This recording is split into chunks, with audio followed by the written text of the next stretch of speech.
అశ్వ సంవత్సరంలో కైలాస యాత్ర Shri Gayatri tours and travels 8977349696.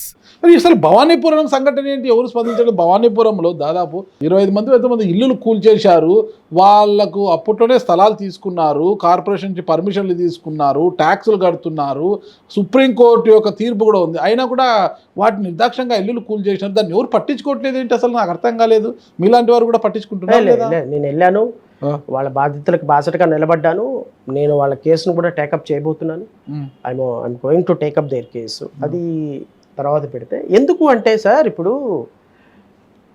మాలాంటి వాళ్ళ కోపం ఏంటి అంటే, ఇప్పటంలో ఒక 5 ఇళ్ళు 6 ఇళ్ళు డెమాలిషన్ చేశారు సార్. అవును, గత ప్రభుత్వం గతంలో టాప్లెస్ జీప్ కాదు, టాప్ ఉంది. టాప్ మీద ఇప్పుడున్నటువంటి గౌరవ ఉప ముఖ్యమంత్రి గారు పవన్ కళ్యాణ్ గారు ఒక పెద్ద యుద్ధం ప్రకటించారు. టాప్లెస్ జీబ్లో కొంతమంది 100 మంది సైన్యంతో టాప్లెస్ జీబ్లో ఇలా పట్టుకొని ఇప్పటం మీదకి వచ్చి యుద్ధం ప్రకటించారు. అప్పుడు ప్రతిపక్షంలో ఉన్నారు కాబట్టి. మరి ఇప్పుడు 42 మంది ఇళ్ళు నిర్దాక్షిణ్యంగా, కనీసం సార్ లోపల మా పాపకు సంబంధించి, మా హస్బెండ్కి సంబంధించి మెడిసిన్ ఉంది సార్, ఆ మెడిసిన్ తీసుకోవటానికైనా అనుమతి ఇవ్వండి సార్ అంటే, మెడిసిన్ తీసుకోవటానికి కూడా లోపలికి వెళ్ళనీయకుండా, మెడికల్ రికార్డ్స్ కూడా లోపల తీసుకోవడానికి లేకుండా 200 మంది పోలీసులతో పెట్టి డెమాలిషన్ చేస్తే, పవన్ కళ్యాణ్కి సంబంధించినటువంటి పార్టీ వ్యక్తి వెనకాల నుంచొని డీసీపీకి ఏసీపీకి మొత్తం ₹1 కోటి, ₹1.5 కోటి ఇచ్చేసేసి వాళ్ళు పగలగొట్టేసేస్తే, ఈరోజు మరి పవన్ కళ్యాణ్ ఎందుకు మాట్లాడటం లేదు సార్? ఎందుకు స్పందించటంలా? అంటే అధికారంలో ఉన్నప్పుడేమో మీకు ప్రజలు, హక్కులు, బాధ్యతలు, విధులు గుర్తొస్తాయా? ఒక్కసారి అధికారంలోకి ఎక్కిన తర్వాత మిగతా ఏమి గుర్తురావా మీకు? అరే what kind of a person you are?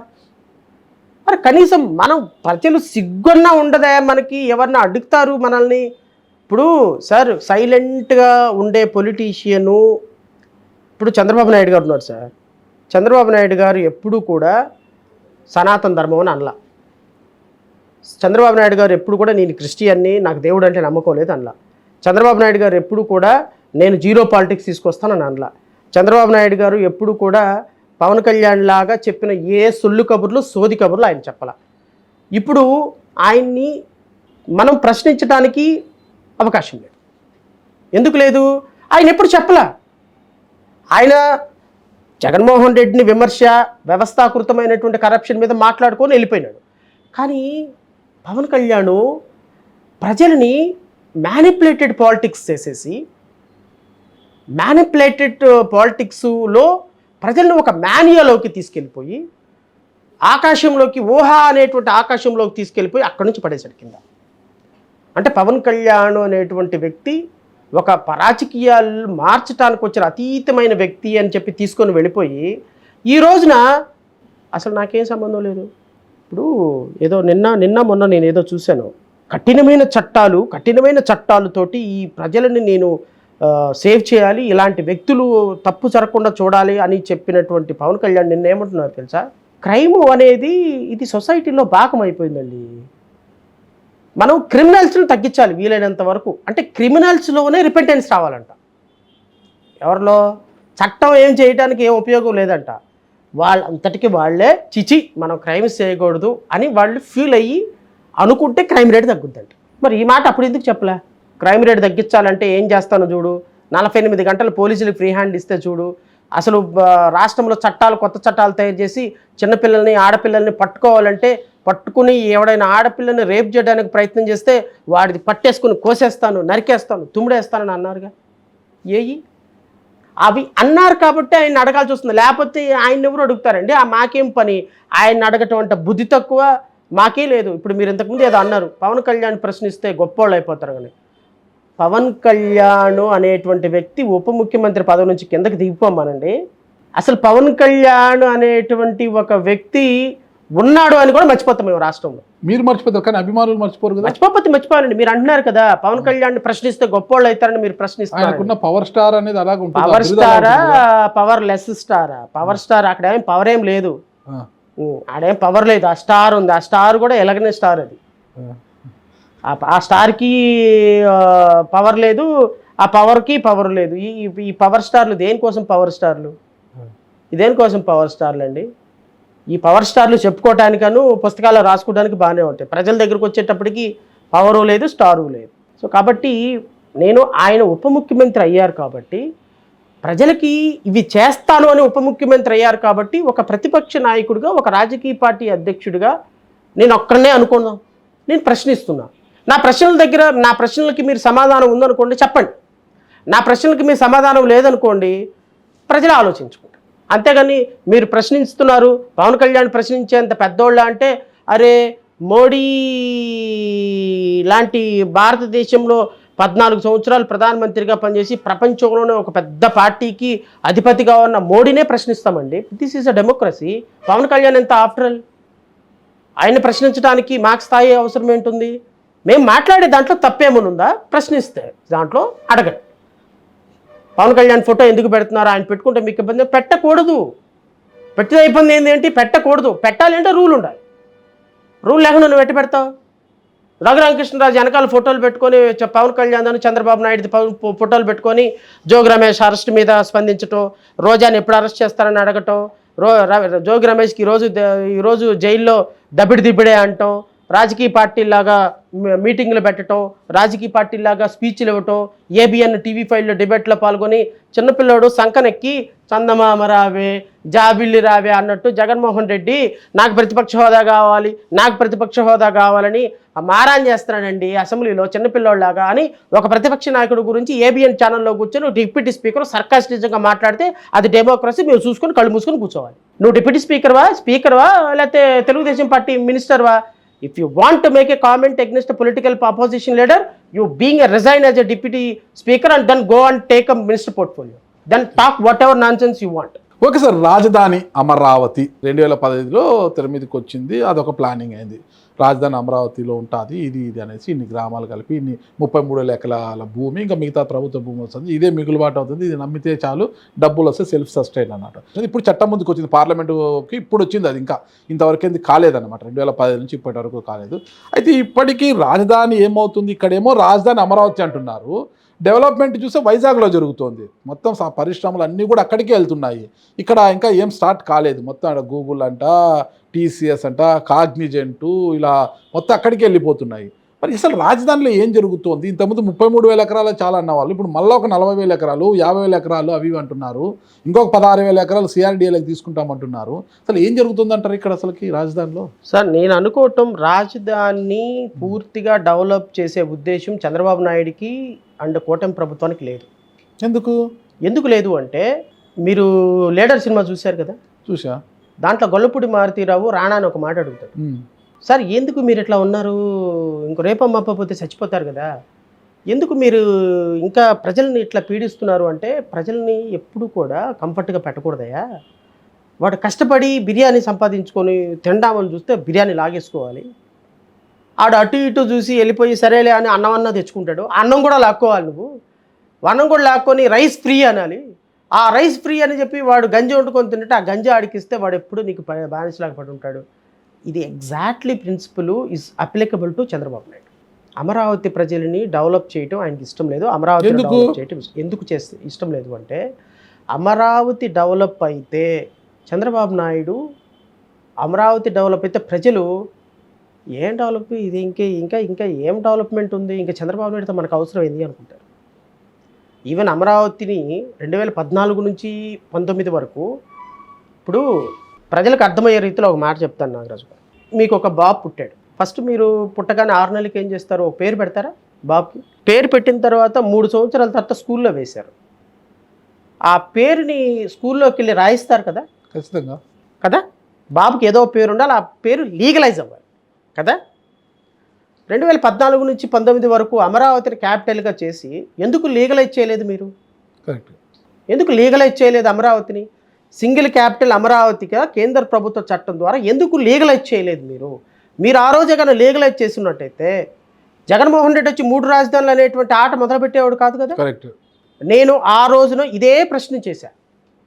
మీరు 2014 నుంచి 19 వరకు 5 సంవత్సరాలు విజనరీ లీడర్ అంటారు కదా, మరి అమరావతిని ఎందుకు మీరు డెవలప్ చేయలేదు? ఎందుకు అమరావతిని లీగల్గా ఫిక్స్ చేయలేదు? నెంబర్ 2, అమరావతికి ఇచ్చినటువంటి ల్యాండ్ పుల్లింగ్ రూల్స్ ప్రకారం 2015 రూల్స్ ప్రకారం ప్రతి ఒక్క రైతుకి ఎవరైతే రైతు దగ్గర నుంచి తీసుకున్నారో వాళ్ళకి 24 మంత్స్లో 36 మంత్స్లో reconstituted plot with development flats వాళ్ళకి రిజిస్టర్ చేసి పెట్టాలి. 34,000 ఎకరాల 34,000 ఎకరాలు రమారమి 28,000 మంది రైతులు, అందులో సన్నకారు రైతులు ఎకరం అరెకరం ఇచ్చిన వాళ్ళు ఇంచుమించుగా 75% వాళ్ళే ఉన్నారు. ఈ రైతులందరికీ ఈ రోజు వరకు రీకాన్స్టిట్యూటెడ్ ఫ్లాట్స్ ఇవ్వకపోవడానికి కారణం ఏంటి అంటే, మీరు అమరావతిలో భూములు తీసుకున్నారు, 35,000లో కనీసం 3,000 ఎకరాలలో రీకాన్స్టిట్యూటెడ్ ఫ్లాట్స్ ఇవ్వలేదు నాగరాజు గారు.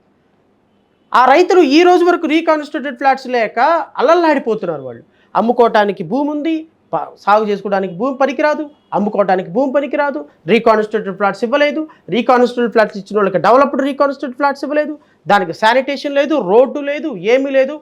10,000 కోట్ల రూపాయలు ఖర్చు పెడితే 35,000 ఎకరాల్లో రీకాన్స్టిట్యూటెడ్ ఫ్లాట్స్ వస్తాయి. ఎందుకు ఇవ్వరు మీరు? ఎందుకు ఇవ్వరు అంటే, రీకాన్స్టిట్యూటెడ్ ఫ్లాట్స్ ఇస్తే వాడు బిర్యానీ తినేస్తున్నాడు, బిర్యానీ తిన్న తర్వాత నీతో వాడికి అవసరం ఉండదు. కానీ వాళ్ళని అడుక్కునే వాళ్ళలాగా ఆకాశం వైపు, ఆకాశంలో ఎప్పుడు వర్షం పడుతుందా 4 మెతుకులు తిందామని బెగ్గర్స్గా చూడాల్సిన సందర్భం ఉంది కాబట్టి అలా చూడాలి వాళ్ళని అని చెప్పి చేస్తున్నటువంటి కపట నాటకం ఇది.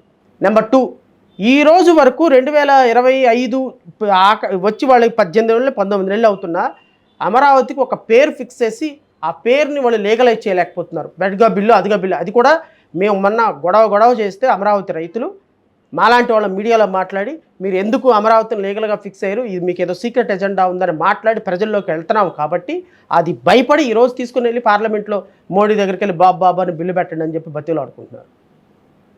ఇది అమరావతి 34,000 ఎకరాలు తీసుకున్నారు, దాంట్లో దిక్కు దివానం లేదు ఈ రోజు వరకు. మళ్ళీ అంట 34 కోట్లు 35 కోట్లతోటి ముళ్ళ కంపలు పెట్టుకోవడానికి అమరావతి రాగానే ఇచ్చారు. ఏది కంపలు తొలగించడానికి 35 కోట్లతోటి కాంట్రాక్ట్ ఇచ్చారు. ఈ 18 నెలల్లో మరి ఎన్ని కంపలు తొలగించారో నాకు తెలియదు. మళ్ళీ మొలిసినాయి అంట కంపలు, మళ్ళీ ఇంకో 35 కోట్లు.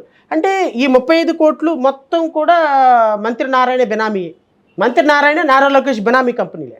అంటే అమరావతిలో వచ్చి 15,000 కోట్ల రూపాయలు 20,000 కోట్ల రూపాయలు అప్పు వచ్చింది అంటే సగం మీ మీ మీ మీ మీ దారాదత్తం నాగరాజు గారు. అమరావతిలో రైతులకు వచ్చేది నిల్, మన జేబులు మాత్రం ఫుల్. దీన్ని ప్రశ్నించాలి అంటే ఎవరి దగ్గర వాయిస్ లేదు. ప్రధాన ప్రతిపక్షం ఏమో 3 రాజధానులను కూర్చుంది, మాలాంటి వాళ్ళ వాయిస్ ఏమో గోడ దాటి బయటికి వెళ్ళదు. అమరావతి రైతులేమో గగ్గోలు పెడుతున్న అమరావతి రైతుల కోసం బాసటగా నిలబడేటువంటి రాజకీయ నాయకులేడు. ఆ ఉన్న వాళ్ళలో ఆవదవృక్షం మహావృక్షం అని చెప్పి ఏదో ఒకట్లే చంద్రబాబు నాయుడు బెటర్ అని ఆయన ఇచ్చేటువంటి ముష్టి కోసమే ఎదురు చూసే విధంగా పరిస్థితులు రైతులు ఉన్నారు. అమరావతి రైతులు ఈ రోజున మళ్ళీ వాళ్ళ దగ్గర 40,000 ఎకరాలు 50,000 ఎకరాలు తీసుకొని ఇదంతా కూడా వాళ్ళకి ఎంత ధనదాహం అంటే ఇక సరిపోదు, ఇంకా ఇంకా ఇంకా ఇంకా ఇంకా ఇవన్నీ తీసుకుంటారు. తీసుకొని ఏం చేస్తారు, ఒక కన్స్ట్రక్షన్ స్టార్ట్ చేసినట్టు నటిస్తారు, డెవలప్మెంట్ చేస్తున్నట్టు నటిస్తారు. అన్నీ మెల్లగా ఫౌండేషన్ దాకా లేపి పక్కన పడేయటం. 5 స్టార్ హోటల్ వస్తుంది, ఆ హోటల్ వస్తుంది, ఈ హోటల్ వస్తుంది, అమరావతిలో డెవలప్మెంట్ జరిగిపోతుంది. ఇదిగో మళ్ళీ ఇంకో 50,000 ఎకరాలు తీసుకుంటారు. ఈ 38,000 మందికి తోడు రేపొద్దున 50,000 మంది రైతులు అయిపోతారు. సో 50,000 మంది రైతులు, 50,000 ఎకరాలు, 50,000 వాళ్ళ కుటుంబాలు, ఈ 28,000 మంది రైతుల యొక్క కుటుంబాలు. ఇదిగో ఈ విధంగా పరిధిని పెంచేశారు కదా, పరిధి మొత్తం పెరుగుద్ది, మొత్తం ల్యాండ్ తీసుకుంటారు. డెవలప్మెంట్ యాక్టివిటీస్ మెల్లమెల్లగా ఫౌండేషన్ వేసి ఒక ఇక్కడ 5 స్టార్ హోటల్ అంటారు ఫౌండేషన్ అంటారు, ఇక్కడ ఒక హాస్పిటల్ అంటారు ఫౌండేషన్ అంటారు, ఇక్కడ ఒక డేటా సెంటర్ అంటారు ఫౌండేషన్ వేస్తారు, అలా ఇంటర్నేషనల్ ఎయిర్పోర్ట్ అని, ఇంటర్నేషనల్ రైల్వే స్టేషన్ అని, స్పోర్ట్స్ సిటీ అని అలా డెవలప్ చేసి పక్కన పడేసి అదిగో ఇదిగని ఎలక్షన్ వచ్చేస్తాయి.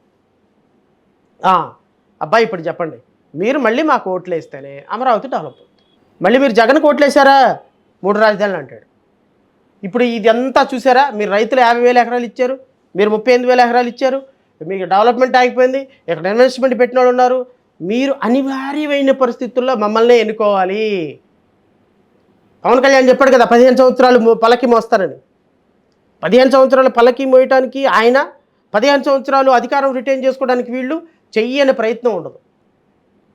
ఈ ప్రయత్నాలన్నీ కూడా పాలిటిక్స్ నాగరాజు గారు, రైతులతో పాలిటిక్స్, విద్యార్థులతో పాలిటిక్స్, తల్లి పాలతో కూడా పాలిటిక్స్ చేసేటువంటి దుర్మార్గులు వీళ్ళు ముగ్గురు. అంటే నేను ఇంత పెద్ద పదం వాడుతున్నానని మీరు తప్పుగా అనుకోవద్దు. ఎందుకు అంటే జరుగుతున్నటువంటి పరిస్థితులు నిన్న కాక మొన్న మీరు ఏబిఎన్ డిబేట్ చూస్తే అమరావతి రైతులు సిఆర్డిఏ ఆఫీస్ ముందు బెగ్గర్లలాగా నిలబడాల్సిన పరిస్థితి మాకు వచ్చింది. కూర్చుంటే లంచం, నుంచుంటే లంచం, ఎవడేమన్నాడా మిగురు భూములు గడవ అని సిఆర్డిఏ అధికారులు అన్నారు అని గొడవ పెడితే 18 నెలల నుంచి ముఖ్యమంత్రిని కలవటానికి మాకు అవకాశం లేదండి అని గోల పెడితే ముఖ్యమంత్రి అప్పుడు వచ్చాడు. సెంట్రల్ మినిస్టరు ఆయన అసలు అమరావతి ఉద్యమంలో ఏ రోజున ఉన్నాడండి? గుంటూరు ఎంపీ అంటే నీకు ఒక 500 కోట్లు ఉంటే ఒక 100 కోట్లు నువ్వు పెట్టుబడి పెట్టేస్తే మీ ఎంపీ అయిపోతావా, కేంద్ర మంత్రి అయిపోతావు. నీకు అసలు అమరావతి బౌండరీస్ తెలుసా? అమరావతి ఉద్యమంలో ఒక్కనాడు పెమ్మసానికి అనిపించిన పాపాను పోల. అమరావతి ఉద్యమం కోసం పోరాడింది మేము, అరెస్ట్ అయింది మేము, ఉద్యమాన్ని జీవం పోసింది మేము, ఉద్యమం కోసం 24 గంటలు ప్రభుత్వంతో కొట్లాడింది మేము. ఏ రోజు ప్రజల వాయిస్కి లేకుండా, డిబేట్లు లేకుండా ఉన్నాను నేను. సో మేము చిన్నవాళ్ళు, మీరు అన్నారు మీరు ఒక్కళ్ళే కదా, మీరు ఒక్కళ్ళతో ఏమవుతుంది అని. సార్ నాగరాజు గారు, మేము రూపాయి పోగేసుకొని మేము అమరావతి కోసం మా పార్టీ జడా శ్రవణ్ కుమారు నాతో కలిసి వచ్చిన నలుగురు భావజాలంతో మేము చేసినటువంటి కృషి ఎప్పుడైనా అమరావతి వెళ్ళినప్పుడు ఏ రైతునని అడగండి చెప్తారు. How a common man can do. అంటే ఈ 3 ఏళ్లలో రాజధాని కొంతవరకు కూడా అభివృద్ధి కాదంటారా? నాగరాజు గారు, ఇప్పుడు డెవలప్మెంట్ అనేది జడా శ్రవణ్ కుమారు చేస్తేనో, నాగరాజు చేస్తేనో, లేకపోతే నాగరాజు ఆపితేనో ఆగదు. డెవలప్మెంట్ అనేది it is a flow, it is a flowing bowl లాంటిది. అది న్యాచురల్గా జరిగే డెవలప్మెంట్ కొంత జరుగుతూ ఉంటుంది. ఆ న్యాచురల్గా జరిగే డెవలప్మెంట్ కూడా నా ద్వారానే జరిగిందంటే ఎట్టా? చంద్రబాబు నాయుడు యాక్సలరేట్ అవ్వాలి డెవలప్మెంట్ అనేది. 2, 4, 8, 16, 32 ఇట్లా వెళ్ళాలి. 1, 2, 3, 4, 5, 6 it is a natural flow of development. Natural flow of development కను యాక్సలరేట్ అయ్యే డెవలప్మెంట్కి తేడా లేదా? ఇంకా మీరు హైదరాబాదు సిటీ ఈరోజు డెవలప్ అవడానికి, ఆ స్థాయికి రావడానికి 400 ఏళ్ళు పట్టింది. అంటే 400 ఏళ్ళు అమరావతి ఆగుదామా? మోడర్న్ సొసైటీస్ ఇవన్నీ కూడా యాక్సలరేట్ అవ్వాలి, నీ యొక్క విజన్తో యాక్సలరేట్ చేయాలి. అంతేగాని ఏదో ఎంతో కొంత డెవలప్ అయింది కదా, పర్లేదులేండి, ఏదో ఒక బిల్డింగ్ కట్టారు, ఆ బిల్డింగ్కి రంగులు వేసారు కాబట్టి సరిపోయింది అనుకుంటేట. అసలు జగన్మోహన్ రెడ్డి ఏమీ కట్టలేదు, నేను ఆ కాంత ఫౌండేషన్ అన్న వేశారనుకుంటే ఎట్లా? అది కాదు కదా కావాల్సింది. 2014లో ఆంధ్రప్రదేశ్ విడిపోయిన తర్వాత ఆంధ్రప్రదేశ్కు సంబంధించిన 13 జిల్లాలు 40 సంవత్సరాలు వెనక్కి వెళ్ళిపోయింది బికాస్ ఆఫ్ బైఫర్కేషన్. మరి ఈ రాష్ట్రాన్ని మనం ఎలా పునర్నిర్మించుకోవాలి? నువ్వు ఈ దేశంలోనే పెద్ద విజనరీ అన్నావు. నువ్వు ఆంధ్రప్రదేశ్ని అరెస్ట్ వేల ఆంధ్రప్రదేశ్ని పరిపాలించినప్పుడు చంద్రబాబు నాయుడు ఆంధ్రప్రదేశ్కి చేసినటువంటి మంచి ఏంటి చెప్పండి? పనికిమాలిన చంద్రబాబు నాయుడు వెళ్ళిపోయి మొత్తం 250 భారతదేశంలోనే ప్రెస్టేజ్ ఇన్స్టిట్యూషన్ తీసుకెళ్ళి హైదరాబాద్లో పెట్టాడు. హైదరాబాద్ వాళ్ళు ఎగిరి తన్నారు ఇప్పుడు మనల్ని. ఇక్కడికి వచ్చి పడ్డాం. చంద్రబాబు నాయుడు విజనరీ అయితే పట్టుమని 10,000 మందికి ఉపాధించే ఒక్క 13 జిల్లాల్లో ఒక్క ఫ్యాక్టరీ లేదు, ఒక ఉపాధి ఇచ్చేటువంటి రంగం ఎందుకు సృష్టించలేకపోయినావు నువ్వు? ఎందుకు హైదరాబాద్లో మొత్తం డెవలప్మెంట్ అవన్నీ నిన్నగాక మొన్న వచ్చినాయండి. నేను అంటుంది ఆయన ముఖ్యమంత్రిగా పరిపాలించినప్పుడు రాష్ట్రాన్ని ఎందుకు విస్మరించాడు అంటున్నా నేను. రాష్ట్రానికి ఆయన పీకిందేంటి, ఆయన పొడిచిందేంటి? అప్పుడు ఉమ్మడి రాష్ట్రం కదా, ఉమ్మడి రాష్ట్రం రాజధానిలో పెట్టాడు ఆయన. అదే నేను అంటుంది. ఇన్ను రాయలసీమ ముఖ్యమంత్రివి, రాయలసీమకి ఏం చేసుకున్నావు? పోనీ ఆంధ్రాకి ఏం చేసావు? తీసుకెళ్ళి హైదరాబాద్ని డెవలప్ చేసావు. హైదరాబాద్లో ఎగురుతన్నారు, ఇక్కడ వచ్చి పడ్డావు. మరి ఈ రాష్ట్రాన్ని బాగు చేయాలంటే ఈ రాష్ట్రాన్ని కూడా బాగు చేసేదానికి నీకు విజన్ లేదంటారా? నిన్నటి రోజు కూడా December 5 శుక్రవారం రాష్ట్ర వ్యాప్తంగా ఉన్న పాఠశాలల్లో కూడా మెగా పీటీఎం పెట్టాడు ఆయన. పెట్టి పేరెంట్స్ అండ్ టీచర్స్ మీటింగ్ పెట్టి టీడీపీ కార్యకర్తలు నాయకులు అందరూ వెళ్ళండి, కష్ట సుఖాలు తెలుసుకోండి, మనం ఇంకా ఏమేమి సంస్కరణలు చేయాలని చూడండి అని పంపించారు కదా. అది విజన్ కాదంటారా? అవును నిజమే. పవన్ కళ్యాణ్ గుడుంబ శంకర్లో ప్యాంట్ మీద ప్యాంట్ వేసుకున్నట్టు నాకు అర్థం కాలేదు. ప్యాంట్ మీద ప్యాంట్ వేసుకుంటూ వల్ల ఉపయోగం ఏమైనా ఉందా? ఈయన పెట్టే మీటింగ్లు కూడా అట్టానే ఉంటాయి. ప్యాంట్ మీద ప్యాంట్ వేసుకోవటం వల్ల ఉపయోగం ఏంటుంది సార్? ఆ ప్యాంట్ వల్ల ఎవడుకో అది మన ప్యాషనా కాదు. పోనీ అదేమన్నా ప్రొటెక్టివ్నా? అది కూడా కాదు. పోనీ అదేమన్నా స్టైలా? అది కూడా కాదు. ఎందుకు వేసుకున్నాడు ఆయన? సినిమా, ఇది కూడా సినిమానే. ఆయన ప్యాంట్ మీద ప్యాంట్ వేసుకోవడానికి ఎంత అయితే ఉందో ఇంపార్టెన్స్, ఈయన మీటింగ్లు కూడా అంతే ఇంపార్టెన్స్ ఉంటుంది. నేను వెళ్ళాడు కోనసీమకి, ఏమైనా ఉపయోగం ఉందా? తెలంగాణ వాళ్ళ చేత తన్నించుకోవటం కాకపోతే. ఎందుకు ఆయనకి కోనసీమకు దిష్టి తగిలిందంట, కొబ్బరి చెట్లకు దిష్టి తగిలిందంట. ఆ దిష్టి వల్ల అంటే తెలంగాణ విడిపోయిందంట. ఏమన్నా కాన్షియస్ ఉన్న మాటలైనా దిష్టి తగిలి ఆడైనా కొబ్బరి చెట్లు ఎండిపోతాయా? పేరు నన్ను కరెక్ట్గా అన్నాడు, నువ్వు మాంత్రికుడివా డిప్యూటీ చీఫ్ మినిస్టర్వా అని. ఏం ఉపయోగం వచ్చింది చెప్పండి? కోనసీమకి వెళ్ళాడు, ఏం ఉపయోగం వచ్చింది? ఆయన ఏం చేశాడు అక్కడికి వెళ్ళి? ఉపయోగం ఏమైనా ఉందా? చిత్తూరు వెళ్ళాడు, ఏమన్నా ఉపయోగం ఉందా? పెద్దిరెడ్డి అక్రమాలను బయట పెడతా, తాట తీస్తా, అది చేస్తా ఇది చేస్తా, ఏం తుస్సు. పెద్ద పెద్ద బెలూన్కి ఇట్లా గుండు సూది గుజ్జితే ఎట్ట అయితే పోతాడు తుస్సు. మూడోది ఇంకా బాగా చెప్తా, మీకు అర్థమయ్యే రీతిలో చెప్తా. కాకినాడ వెళ్ళాడు, కొన్ని వందల కోట్ల రూపాయల రైస్ వ్యాపారం అక్రమంగా జరుగుతుంది, ద్వారంపూడి చంద్రశేఖర్ రెడ్డి ఒక పెద్ద పెద్ద స్మగ్లరు, టామ్ డూమ్ డిష్కని సీజ్ ద షిప్ అన్నాడు. ఇలాగే అన్నాడు సేమ్, నేను ఎగ్జాక్ట్లీ సీజ్ ద షిప్ అని ఇలాగా సీజ్ ద షిప్ అన్నాడు. షిప్పు లేదు సీజు లేదు. ఆయన సీజ్ ద షిప్ అన్న గంటకి షిప్ వెళ్ళిపోయింది, లేకపోతే ఇంకో గంట ఉండేది. అది సెంట్రల్ కదా, అది ఈయన చెప్తే వింటారా? పవర్ ప్లాంట్ అడగాలి మీరు ఆ మాట. సార్ మీరు వాళ్ళు ఎందుకు వింటారు అసలు? వాళ్ళు కాదు, మీరు అడగాలి వెళ్ళి ఎప్పుడైనా అవకాశం దొరికితే. సార్ సెంట్రల్ గవర్నమెంట్కి సంబంధించిన షిప్పులు కదా, మరి సీజ్ ద షిప్ అని ఉప ముఖ్యమంత్రి అనొచ్చా? దానికి ఎట్లా అన్నారు సార్ మీరు? మరి దాన్ని సీజ్ చేయలేదంట షిప్పు, మీరు సీజ్ ద షిప్ అన్న గంటలో వెళ్ళిపోయిందంట షిప్ అని ఎప్పుడైనా కుదిరితే అడగండి. ఇప్పుడు అరే మనం ఉప ముఖ్యమంత్రి కాకముందు ఎట్లా మాట్లాడినా దానికి ఒక వాల్యూ ఉండదు. మనం ఇప్పుడు ఉప ముఖ్యమంత్రి అయ్యామంటే పక్క రాష్ట్రాల వాళ్ళు గమనిస్తారు. మన రాష్ట్రంలో ఉన్నటువంటి మిగతా రాజకీయ పార్టీలు ప్రజలు ఆశపడతారు. నువ్వు సీజ్ ద షిప్ అన్నావు, షిప్పులే. ద్వారంపూడి చంద్రశేఖర్ మీద కేసు అన్నావు, కేసు కూడా రిజిస్టర్ కాల. పెద్దిరెడ్డి రామచంద్రారెడ్డి వందల కోట్ల ప్రభుత్వ భూమి, ఆ ఫారెస్ట్ భూమిని దాచుకున్నాడు, ఒక్కొక్కడిని తాట తీస్తానన్నావు. గాలి తుస్సులాగా కనీసం ఎఫ్ఐఆర్ కాదు కదా, రిపోర్ట్ కాదు కదా, పోలీస్ ప్రొసీడింగ్స్తో ఒక చిన్న రిపోర్ట్ కూడా రిజిస్టర్ కాల. డిటి నాయక్ ట్రీట్మెంట్ అన్నారు కదా, అది ఏమీ కాల. ఈ రాష్ట్రంలో ఆదాని దోచుకుంటున్నాడు అన్నావు, ఆదాని కంపెనీకే మళ్ళీ అన్నీ ఇస్తున్నావు.